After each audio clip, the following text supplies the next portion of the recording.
Comme nous, vous êtes venu d'ailleurs pour vous établir au Canada avec la volonté de lancer votre propre activité.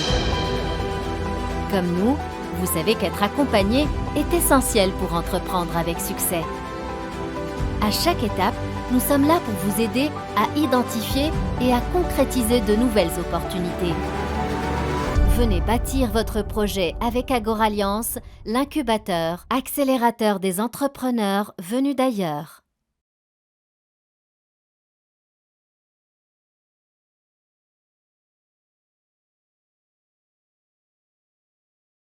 Mahaben Souda, bonjour. Bonjour Fatine. Ravie de t'accueillir dans ce podcast dédié aux entrepreneurs immigrants au Canada. Le plaisir est pour moi. Donc, Maha, je rappelle que tu es la fondatrice et la chef de la Caravane Gourmande, qui est un service traiteur qui offre une expérience immersive axée sur la gastronomie marocaine. Nous reviendrons là-dessus, nous reviendrons sur ton projet évidemment aujourd'hui, mais avant de parler de ça, de ton projet, on aimerait bien connaître qui se cache derrière. Mahat, tu es d'origine marocaine, tu es arrivée en janvier 99. Ça fait 23 ans que tu es installée à Montréal et tu es venue à la base pour poursuivre tes études, pour faire une maîtrise en marketing au HEC. Ensuite, tu as fait carrière dans l'industrie des médias. Et puis, entre-temps, ton amoureux de l'époque, qui était en France, a compris que tu te plaisais bien ici à Montréal. Il a décidé de te rejoindre. Vous vous êtes donc mariés, vous avez fondé une jolie petite famille. Aujourd'hui, vous avez 2 enfants. Euh, je me rappelle que la première fois qu'on s'est vus, tu m'avais dit que 23 ans, dit comme ça paraît long, mais ça passe tellement vite. Euh, D'où est-ce que ça vient, justement, ce sentiment-là, que tout va vite? C'est la vie en fait.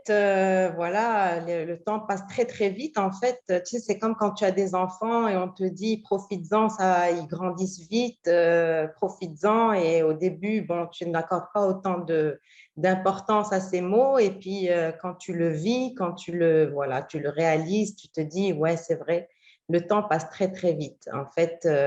Voilà, c'est la vie, on a plein de projets, on a la tête dans le guidon, voilà, on finit nos études, on embarque dans la vie professionnelle, on a des enfants, on fonde notre famille, on a des priorités, voilà, écoute, ça passe vraiment, vraiment vite.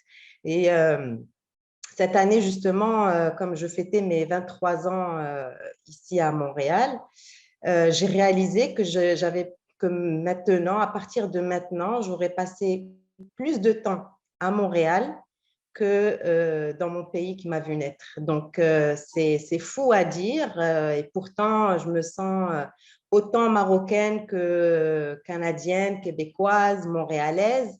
Mais voilà, juste quand tu réalises certaines choses, tu te dis, ouais, ben voilà, ça, c'est vraiment, ça passe vite, quoi. Et pourtant, c'est pas un objectif de vie, hein, on se laisse, on va dire, emporter, entraîner par des choix qu'on fait au fur et à mesure. Et puis, on observe, à un moment donné, on s'arrête, on observe et on se dit, ben ouais, voilà où est-ce que j'en suis. Ouais.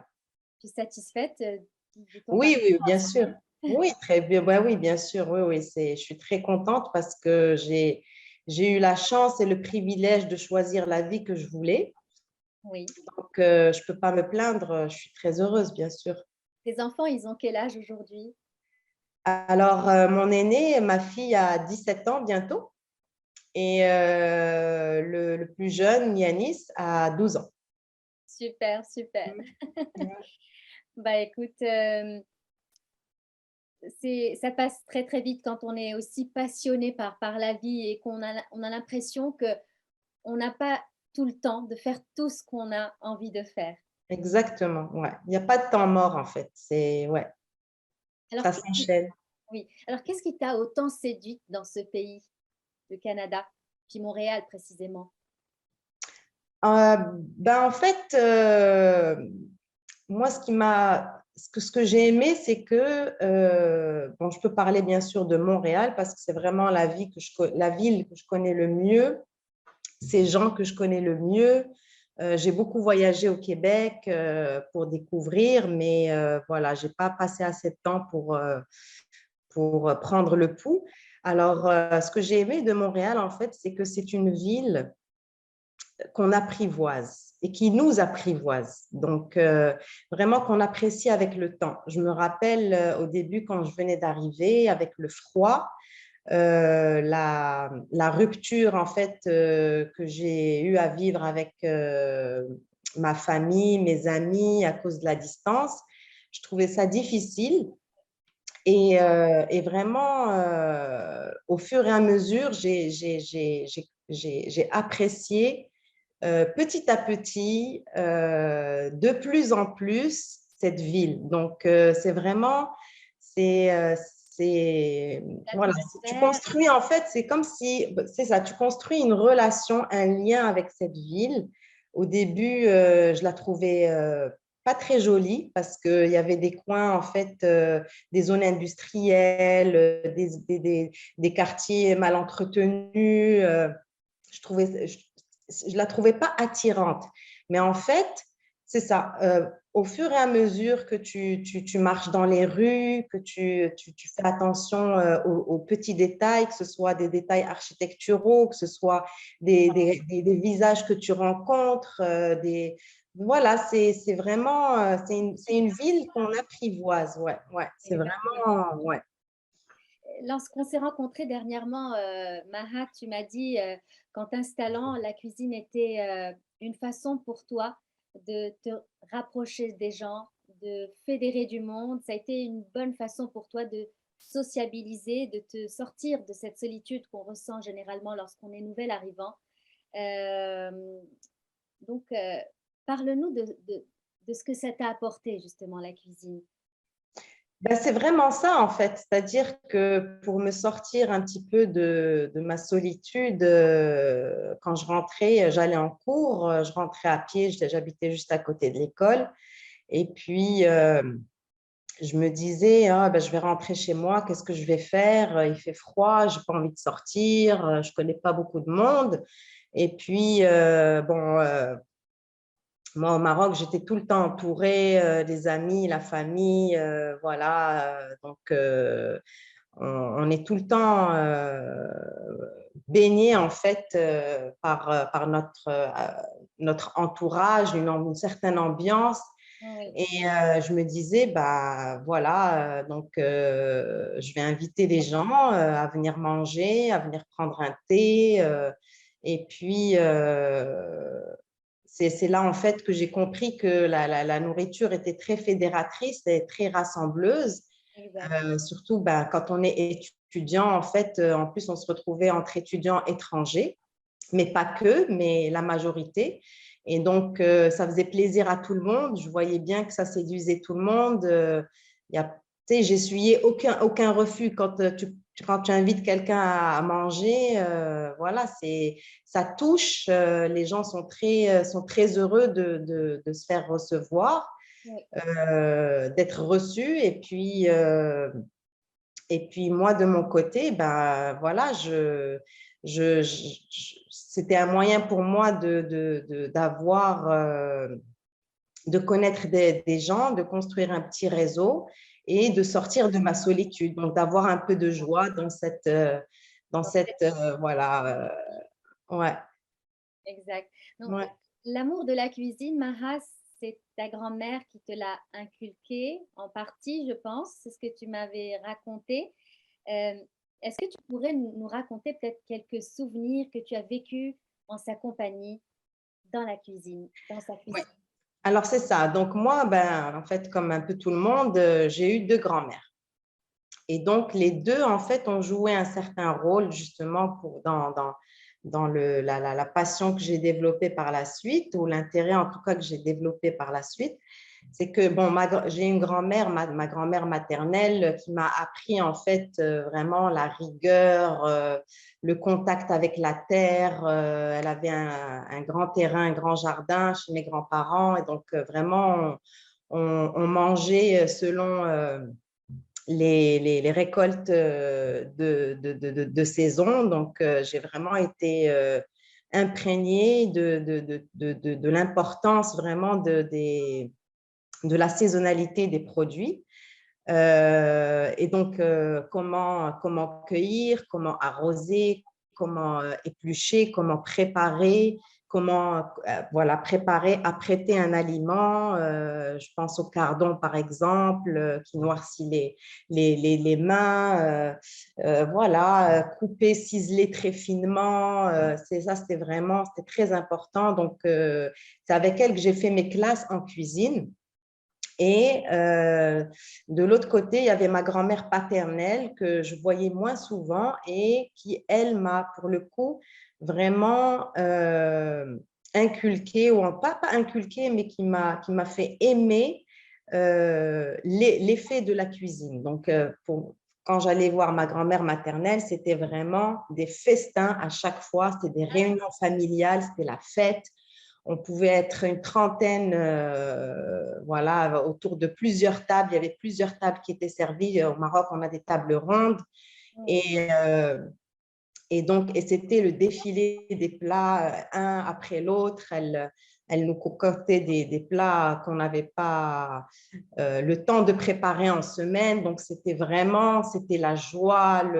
À chaque fois, c'était vraiment la fête. Donc, Ça, c'est le week-end, j'imagine. ouais, exactement, ouais, ouais. Ouais, Mm. ouais. Et donc, en général, lorsqu'on est passionné de cuisine, justement, Maha, au-delà des techniques qu'on apprend, des saveurs aussi, des goûts ou encore de l'univers que l'on a envie de mettre en avant, il y a aussi des valeurs à transmettre. Quelles Ouais, sont tout les à tiennes? fait. Quelles sont les tiennes en tant que chef aujourd'hui? Ben, en fait, ces valeurs, elles sont, je pense, communes à tous les cuisiniers, en tout cas tous les gens qui vraiment qui préparent et qui offrent, qui servent à manger. Ce sont les valeurs de partage. Donc, vraiment, la première valeur, c'est la valeur du partage, la valeur de comment dire, de vouloir, voilà, voilà, une volonté de rassembler les gens autour du partage. Donc, voilà, on va partager un moment, on va partager un plat, on va partager des discussions. C'est vraiment un moment de plaisir et de bonheur. Donc, ça, c'est la première valeur. Donc, avec le partage vient bien sûr le fait de vouloir rassembler. Et puis, d'un côté plus personnel, pour moi, euh, comment dire, en cuisine, en fait, j'ai appris, c'est ça, la patience. Donc, un plat, ça ne se prépare pas en 2 minutes. Ah oui. Et quand on est d'un tempérament un peu de feu, impatient, qui est tout le temps dans l'action, ben là, ça nous ramène vraiment voilà, à travailler sur soi, à se dire, OK, ben, si je veux réussir, ça prend de la patience. Pour réussir un plat, ça se mijote, ça se concocte, ça se pense. Voilà, ça se prépare. On parle de mise en place. Donc, c'est vraiment la patience. Et d'un point de vue toujours personnel, mais on va dire familial, pour moi, la cuisine, c'est aussi un moyen on va dire, léguer un patrimoine culturel. Donc, c'est vraiment parce que c'est un savoir, c'est l'art l'art de la table, c'est une histoire, c'est apprécier chaque détail qu'il y a sur la table. Donc, voilà, ça peut être des produits, des ingrédients donc de saison, ça peut être de la vaisselle, ça peut être euh, des épices, ça peut être plein, c'est énorme en fait. C'est vraiment, donc pour moi, c'est important en fait. À travers la cuisine, je partage et je lègue un héritage culturel à travers la cuisine. Parfait. En tout cas, tu me Voilà. mets en appétit déjà. On n'a pas encore parlé de plats, de recettes, mais déjà avec Rien qu'en parlant d'art de la table, de Ouais, rassemblement autour d'une table, là, ça nous met en appétit. ouais, c'est ça. Donc aujourd'hui, tu es Maha Bensouda, tu es la fondatrice de la Caravane Gourmande qui offre un service de traiteur axé sur la gastronomie, marocaine, je le rappelle. Raconte-nous un peu l'histoire de ce projet. Comment est née l'idée? Puis comment ça a évolué? Bah, l'idée, en fait, est née, elle a émergé petit à petit, on va dire. Et c'est vraiment au fil d'une discussion avec un ami que, voilà, bon, on discutait, puis je lui disais, ah, j'aimerais vraiment, j'aimerais cuisiner pour les gens, j'aimerais partager ma culture, j'aimerais faire découvrir. Et puis, à l'époque, cet ami était célibataire. Mmh. Et puis, il me dit, ben, pourquoi on ne fait pas un test? Pourquoi tu ne cuisines pas pour moi une fois par semaine? Ça m'aiderait. Et puis, tu verras à ce moment-là si tu aimes vraiment ça, parce que c'est quelque chose, en fait, tu t'engages à le faire à chaque semaine, donc sur une base hebdomadaire. Est-ce que tu vas apprécier le fait d'être au fourneau? Est-ce que tu vas apprécier le fait, voilà, de devoir le faire pour les autres? Donc, c'est vraiment comme ça que ça a commencé. Mais à l'époque, moi, je travaillais à temps plein. Donc, je le faisais vraiment, voilà, le dimanche soir, au moment de préparer les repas de la semaine. Et puis, on a fait ça pendant facilement 1 an et demi, 2 ans. Oui. Et puis oui, donc en fait, ça a vraiment renforcé l'idée que j'aimais vraiment ça. Parfait. C'est comme ça que la Caravane Gourmande est née? Oui, oui, exactement, oui. Ensuite, c'est ça, en fait, après tu commences à penser à un nom, tu imagines ton projet, à quoi tu voudrais qu'il ressemble, qu'est-ce que tu voudrais, faire, à l'intérieur offrir à l'intérieur de ce projet et cetera. Donc effectivement, ça les idées ont commencé à Émergée. être nourries, voilà, de petit à petit, ouais. Pourquoi la caravane exactement? Ben, la caravane gourmande, en fait, effectivement, c'est une bonne question parce que certaines personnes pensent que j'ai un food truck. C'est ça. Donc, ouais, non, la caravane gourmande, j'ai choisi ce nom parce que comme je suis traiteur, je suis tout le temps en vadrouille. C'est moi qui me déplace chez le client. Donc, et puis c'est un petit clin d'œil un peu aux caravanes de l'époque qui transportaient en fait les épices de l'Orient à l'Occident. Donc, c'est vraiment la voie de la soie, le chemin de la soie, la route de la soie. Et puis, voilà, c'est vraiment un petit clin d'œil à ce voyage qu'on fait de l'Orient à l'Occident. Voyage gustatif exploratoire de la gastronomie marocaine. Voilà, exactement. Hem, donc l'offre de la caravane gourmande se décline aujourd'hui sous différentes formules. Est-ce que tu peux nous en parler justement plus en détail?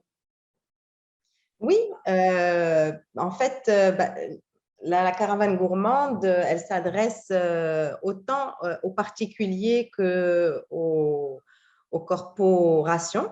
Mmh. Donc, effectivement, il a fallu euh, prévoir différentes offres pour que justement le service soit adapté et corresponde aux occasions. Donc, par exemple, tout ce qui est événement corporatif, on va davantage servir des cocktails dînatoires, des 5 à 7, des bouchées. Donc, ça peut être aussi, pour les PME, par exemple, ça peut être aussi des buffets.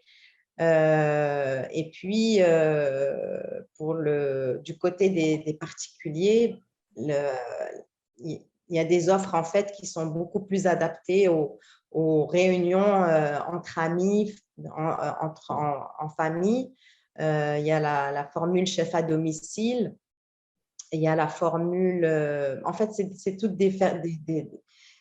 principalement des formules chef à domicile, mais comment dire,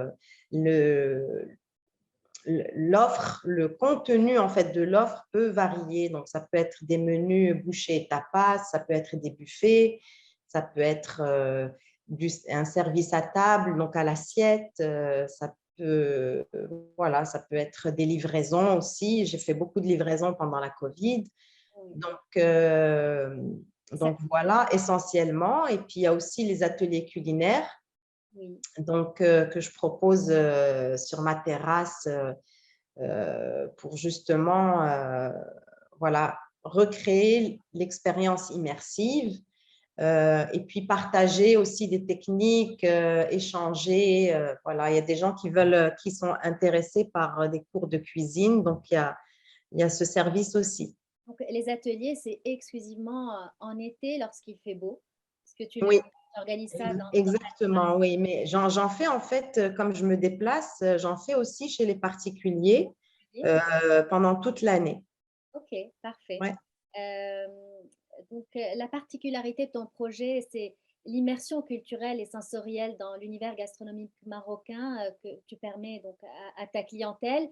Est-ce que tu peux nous décrire un petit peu les points essentiels sur lesquels tu es vraiment à cheval pour une totale immersion, hein? Autrement dit, à quoi peut-on s'attendre euh, quand on vit l'expérience de la caravane gourmande? Alors, ben, en fait, justement,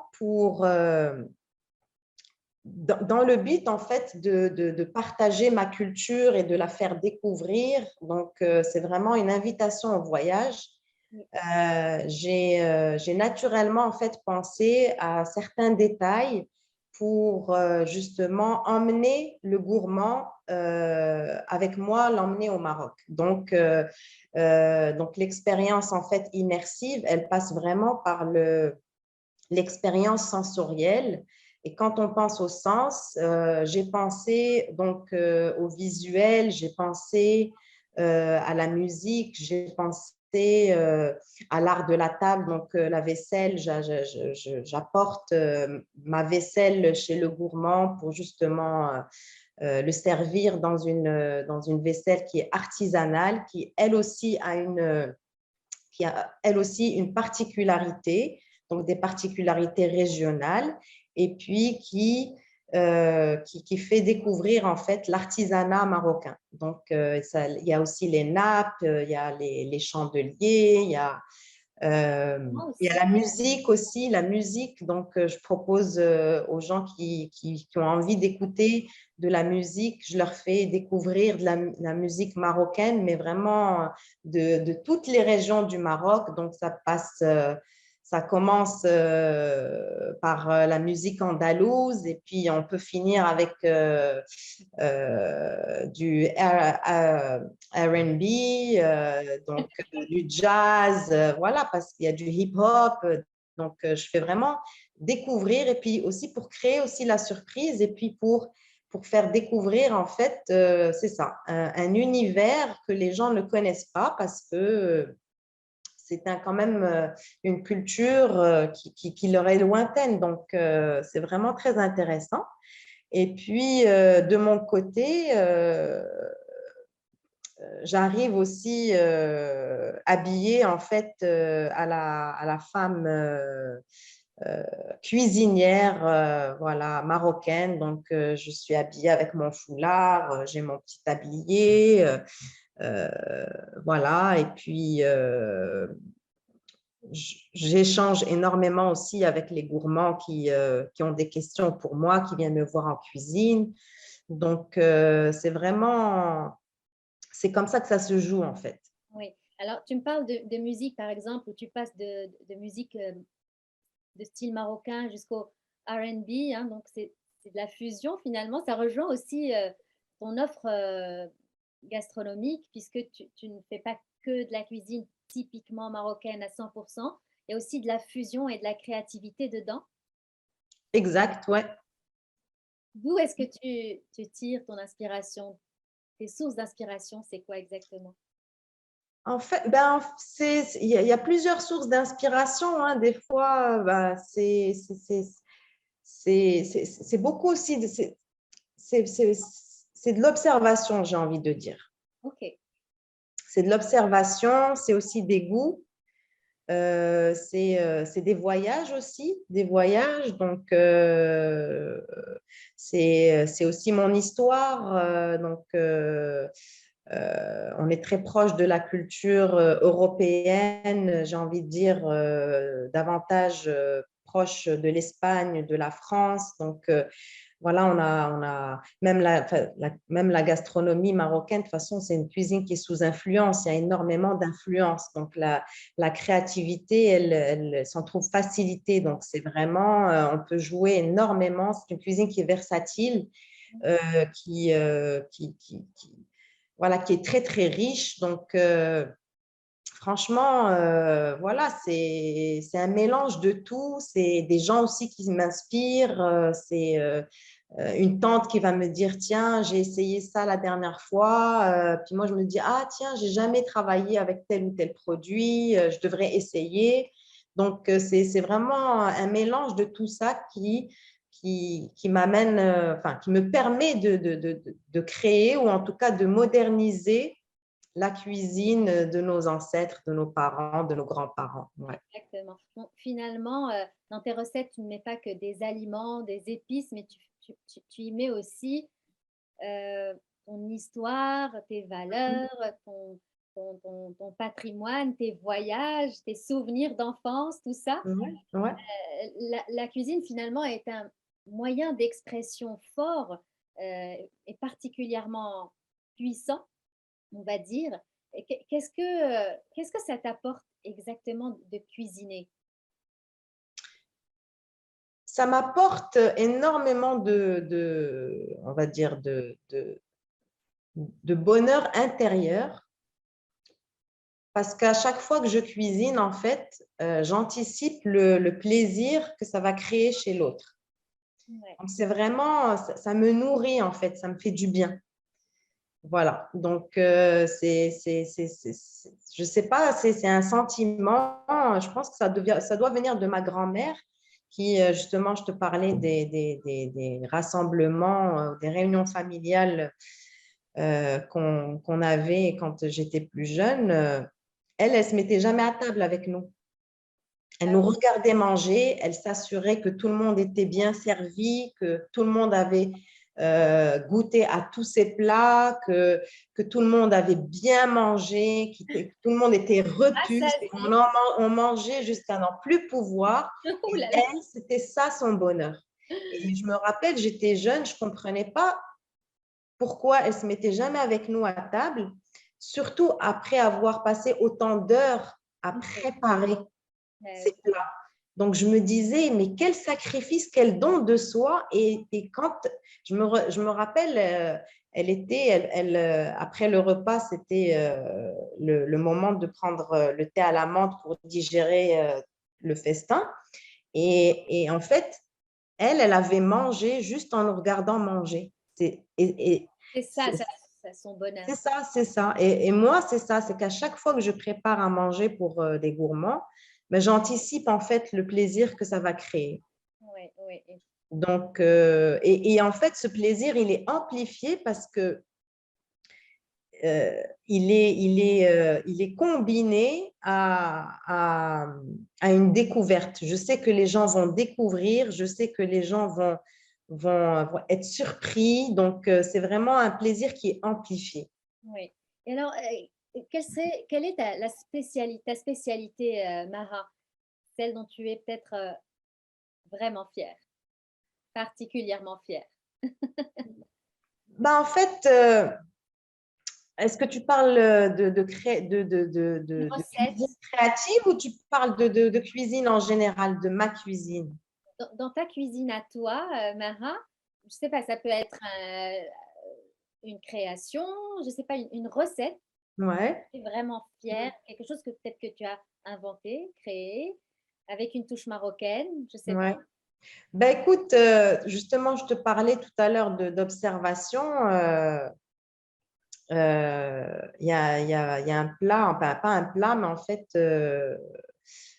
quelque chose justement que j'ai adapté à la marocaine, c'est le grilled cheese. Je te parlais d'observation, ben ça, comme ça fait longtemps voilà, que je suis ici, puis que, voilà, que je mange du grilled cheese. Donc, ça peut être du grilled cheese vraiment basique et ça peut être aussi un grilled cheese vraiment travaillé, élaboré avec un bon fromage québécois. D'ailleurs, j'adore les fromages québécois et donc j'adore travailler avec les fromages québécois. Ben, donc, j'ai créé mon grilled cheese à la marocaine. Donc, et puis, ça plaît beaucoup et ça ne se fait pas ici. Donc, j'en suis très, très heureuse, mais de là être fière, je ne sais pas. C'est Ah, mais ce qui me fait. Pardon? ça attire ma curiosité. Qu'est-ce qu'il y a dedans, ce grilled cheese à la sauce marocaine? Alors, il y a une tombée d'oignons au raisin sec. Oh waouh! Mmh. Ouais, Côté sucré salé, c'est ouais, exactement. Ouais, ouais, c'est un côté sucré-salé. Il y a de la cannelle.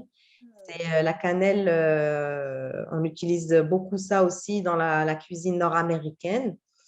mmh, Donc, c'est vraiment un match parfait, quoi. Avec en plus un bon fromage québécois, un bon cheddar, yummy. un bon. Ouais, exact, ouais. Heu, Mm.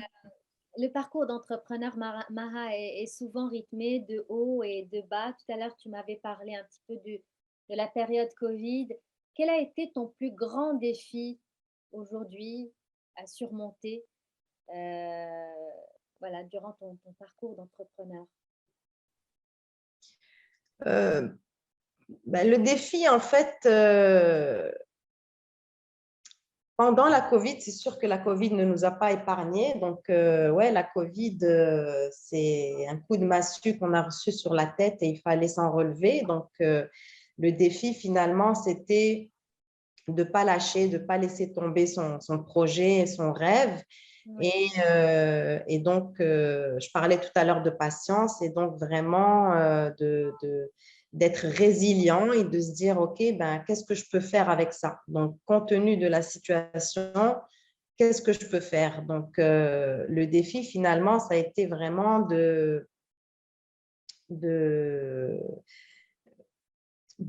se réinventer finalement. Parce que moi, à la base, le, le, mes services sont, ma présence est essentielle. En tout cas, du moins, je pensais qu'elle l'était.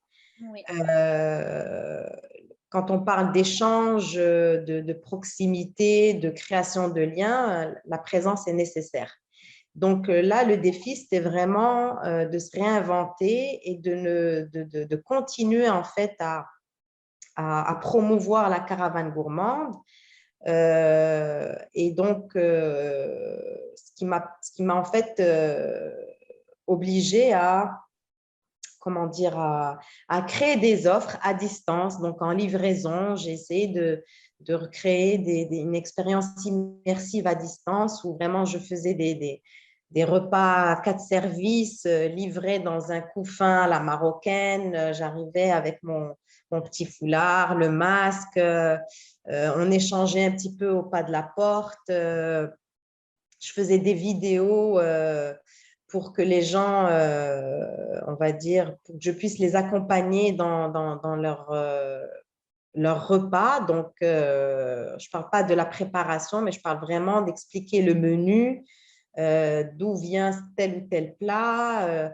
Je prenais je saisissais l'occasion pour, je ne sais pas moi, souhaiter un joyeux anniversaire à la personne fêtée. En tout cas, glisser un petit mot de bienvenue et de bon appétit. Donc, le défi, en fait, il y a eu plusieurs défis, mais le plus gros, c'était vraiment de ne pas se laisser abattre par la situation et de se dire, ben, c'est le cas pour tout le monde, donc en tout cas pour la plupart d'entre nous. Donc, il faut juste, comme on dit, serrer les fesses et continuer voilà, à faire ce qu'on aime faire réellement, quoi. Oui, oui. Mm. Aujourd'hui, tu es seule, j'imagine, dans ton activité. Comment est-ce que tu arrives à gérer le stress d'un événement lorsque, voilà, lorsque tu es seule au fourneau? Comment est-ce que tu arrives à t'en sortir? Ben, je suis seule et pas seule aussi parce qu'en fait, j'ai des équipes, on va dire, mobiles. Donc, je me fais aider aux besoins Oui. parce que, bon, voilà, tout dépend de la taille de l'événement. Mais en fait, je suis quelqu'un d'organisé. Donc, j'arrive vraiment à gérer tous les compartiments d'une vie d'un entrepreneur. Donc, il y a le côté, voilà, le suivi, le démarchage, le développement d'affaires, côté administratif, les communications, c'est ça, la création de menus, prévoir les menus parce que en fait, notre offre elle est personnalisée. Donc, chaque client, chaque gourmand va avoir son propre menu. Mhm. Et puis, bien sûr, il y a les fourneaux.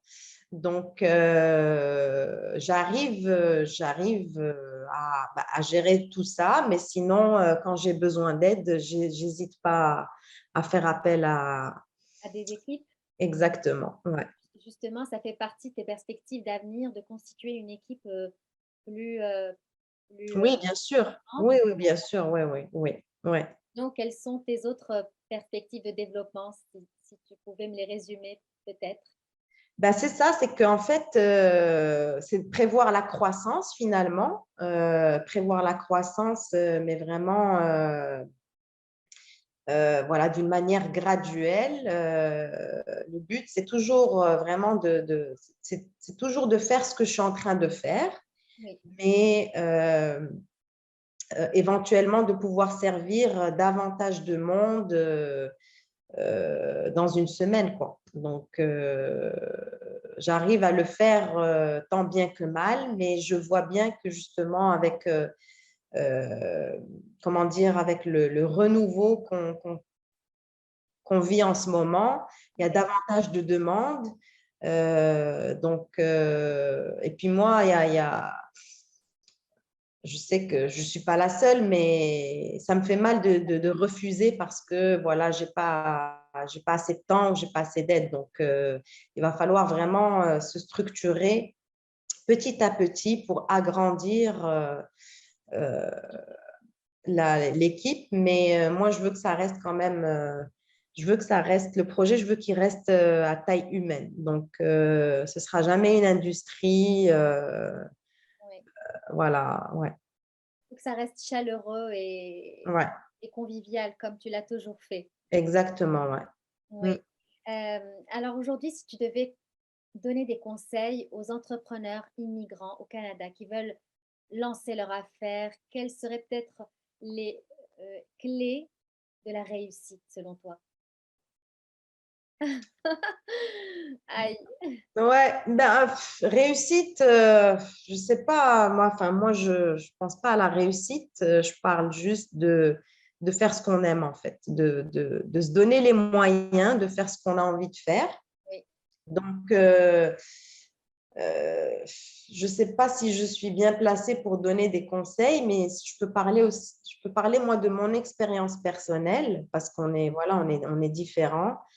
Euh, Ce que je peux dire, c'est que moi, quand je regarde justement mon rétroviseur, je me dis, ben, qu'est-ce qui s'est passé tout au long? Qu'est-ce que j'ai fait? Qu'est-ce qui a marché? Qu'est-ce qui a le moins marché? Euh, Ce que moi j'ai fait, puis je l'ai fait voilà, sans calculer, c'est ma nature. Je vais naturellement vers les autres. d'accord. Je vais vers les gens, je pose des questions, je m'entoure toujours des personnes en fait qui m'inspirent, qui sont, voilà, qui sont positives, qui sont dans la générosité. Donc, pour ça, j'ai vraiment été vers l'autre. Donc, et du coup, ça m'a permis de construire un réseau. Donc, c'est un réseau en fait que j'ai construit depuis 23 ans maintenant. Et c'est un réseau qui est diversifié. Oui, Je n'hésite pas aussi à, voilà, à demander de l'aide, à partager aussi les idées que j'ai parce que voilà, c'est vraiment en brassant, en brainstormant que voilà, il y a des idées qu'on va garder, il y a des idées qu'on va écarter. Il y a aussi ne pas avoir peur d'essayer en fait, de saisir des opportunités et de se dire, ben, j'y vais à fond et puis ça marche, c'est bon, ça marche pas. C'est pas grave parce que j'aurais appris de telle ou telle expérience. Donc, moi, en tout cas, moi, c'est l'expérience que j'ai et je ne sais pas si je peux la recommander à tout le monde, mais moi, c'est ce que j'ai fait. En tout cas, merci pour tous ces conseils et merci aussi d'avoir répondu à nos questions. J'étais ravie vraiment de partager ce moment avec toi en parlant de partage. Je te souhaite beaucoup, beaucoup de succès et puis à très bientôt. Merci beaucoup, Fatine. Merci et je te remercie pour l'intérêt que tu as porté à la caravane gourmande, donc à ce service qui fait voyager les gens, voilà, qui a un but en fait vraiment humain, qui est basé sur l'échange culturel. Donc, je dis souvent aux gens, moi, ça fait 23 ans que je m'intéresse aux gens, à la culture d'ici. Maintenant, c'est à vous de découvrir qui je suis, ma culture, d'où je viens, découvrir aussi les points communs qui sont cachés en fait dans notre histoire commune, parce qu'on a des histoires communes, on a des points en commun. Et puis, voilà, donc je te remercie pour l'intérêt.